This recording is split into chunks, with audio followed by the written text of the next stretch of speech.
আসসালামু আলাইকুম। আপনারা সবাই কেমন আছেন? আমি ভালো আছি আলহামদুলিল্লাহ।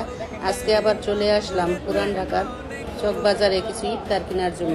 আজকে অবশ্য আমি অন্য কিছু কিনবো না, গ্রিলের আইটেম কিছু কিনবো।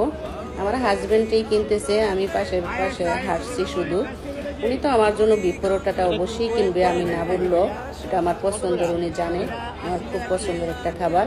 এটা অবশ্যই উনি নিবে, আর অন্য কিছু নিবে আর কি।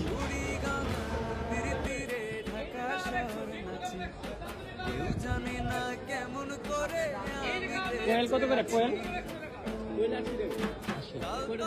নিব নিব একটু আগে সেই আগুনে পুরিয়া ছাই এক কাছে লেবোকা